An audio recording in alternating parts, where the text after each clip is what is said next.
स्वागत है आप सभी का फिर से एक नए वीडियो में। दोस्तों, आज के वीडियो में हम बताएंगे आपको बिहार में होने वाले आगामी शिक्षक भर्ती प्रक्रिया में जो बहुत बड़ा बदलाव होने वाला है और इस बदलाव के तहत जो है आपको क्या क्या फ़ायदा मिलेगा, इसकी चर्चा हम करेंगे। पॉइंट नंबर 2 में आप देख सकते हैं कि बदलाव के बाद होने वाले फ़ायदे, और सबसे बड़ी बात जो वर्तमान भर्ती प्रक्रिया थी इसमें क्या क्या विसंगतियां थी, क्यों यह बदलाव करना पड़ रहा है, इसकी चर्चा हम करेंगे संपूर्ण वीडियो में।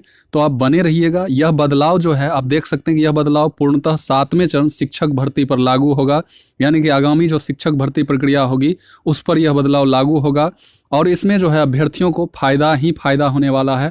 तो बने रहिए मेरे साथ वीडियो में लास्ट तक, और वीडियो को लास्ट तक देखने के बाद लाइक शेयर कीजिएगा। और चैनल पर जो लोग पहली बार आए हैं या अभी तक चैनल को सब्सक्राइब नहीं किया है तो निश्चित तौर पे चैनल को सब्सक्राइब कर लेंगे। और यह जो मैं बात बताने वाला हूँ, एक पेपर कटिंग यहाँ आप देख रहे हैं, उसी के माध्यम से उसी के पॉइंट को उठाते हुए इन सारी बात को हम विश्लेषित करेंगे, एनालाइज करेंगे। तो चलिए हम शुरू करते हैं अपनी बात को। जैसे कि यहाँ आप आइएगा तो मैं अगर वर्तमान प्रक्रिया के खामियों की अगर चर्चा कर लें तो इसमें देखिए बहुत सारे ऐसे खामी थे जिसके कारण जो है आपको यह बदलाव किया जा रहा है विभाग की तरफ से, और यह बदलाव होगा और उसके बाद जो है 7वें चरण में पूर्णतः यह बदलाव लागू होगा और उसके फायदे भी मिलेंगे। सारी चर्चा हम करेंगे। तो सबसे पहले अगर खामी यानी कि विसंगतियों की चर्चा कर लें तो यहाँ देखिए होता क्या था कि ये जो वर्तमान प्रक्रिया है जिसके तहत छठे चरण की जो बहाली हुई है उसमें क्या होता था कि 8000 से अधिक नियोजन इकाई हैं जिसमें आपको अलग अलग आवेदन करने होते थे।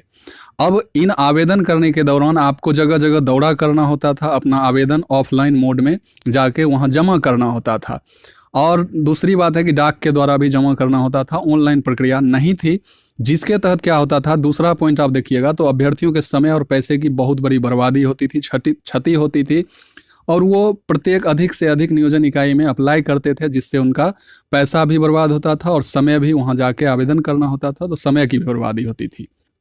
तीसरे पॉइंट की अगर चर्चा करें तो देख सकते हैं कि आवेदन हो जाने के बाद क्या होती थी कि आवेदन हो जाने के बाद भी प्रक्रिया में कुछ ना कुछ गड़बड़ी देखने को मिलती थी, जैसे कि मेधा सूची वगैरह किसी को घुसा देना, किसी का बढ़ा के लिख देना, ये सारी बहुत सारी विसंगतियां थी जिनके कारण जो है यह बदलाव किया जा रहा है। और भी पॉइंट मैं आपको बताता हूँ, इन खामियों में क्या क्या और भी पॉइंट है वो मैं आपको बताता हूँ। जैसे कि देखिए अगर पंचायत स्तर से जिला स्तर तक की अगर हम बात करें, क्योंकि पंचायत स्तर, उसके बाद प्रखंड और उसके बाद नगर निकाय जो होता था वहाँ जाके आपको अप्लाई करना होता था और यहाँ बहुत सारी गड़बड़ियाँ मिलती थी। इसमें क्या होता था कि मेधा सूची में, यहाँ आप देखिएगा मेधा सूची में फेरबदल, गड़बड़ी की शिकायत ऐसा सुनने को मिलता था।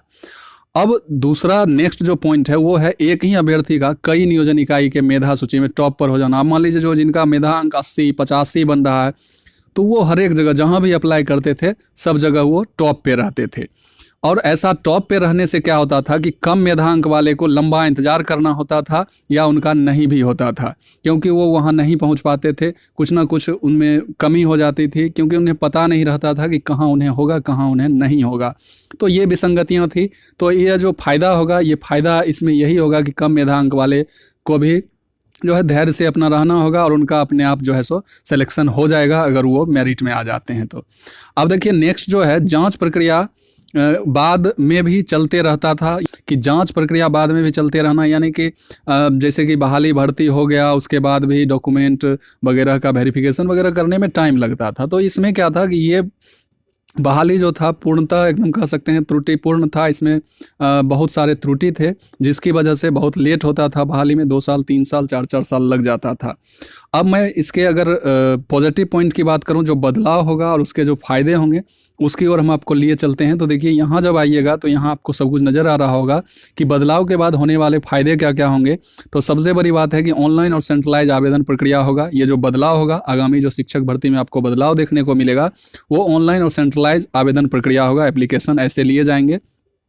उसके बाद है एक ही आवेदन से सभी जगह आवेदन हो जाएगा आपका। ऑलरेडी एक जगह ऑनलाइन आप घर बैठे ही कंप्यूटर से, लैपटॉप से अपना आवेदन करेंगे और सभी जगह आपका आवेदन हो जाएगा। जहां भी आपका मेधा सूची उस नियोजन इकाई के अकॉर्डिंग अगर आपका आ जाएगा तो अपने आप आपका स्वतः हो जाएगा। ये हो गया। तीसरा जो पॉइंट है, पंचायत से नगर निकाय तक के चक्कर काटने की परेशानी आपकी समाप्त हो जाएगी, पैसे भी आपके बच जाएंगे क्योंकि एक ही आवेदन आपको करने हैं। तो ये हो गया पंचायत स्तर पर बहाली के गलत प्रक्रिया पर रोक लगेगी, क्योंकि पंचायत स्तर पर क्या होता था कि वहाँ के जो ग्राम प्रधान हैं या प्रखंड स्तर में अगर प्रमुख की बात करें तो ये लोग थोड़ा धांधली करते थे, अपने लोगों को उसमें एंट्री दिलवाने का काम करते थे। और इस तरह से क्या होता था कि जो गरीब स्टूडेंट हैं या कह सकते हैं कि वैसा अप्रोचेबल स्टूडेंट नहीं है, जिनका अप्रोच नहीं है, तो उन्हें जो है सो छांट दिया जाता था। तो ये सब प्रक्रिया जो है सो बंद हो जाएगी, तो ये फ़ायदे होंगे।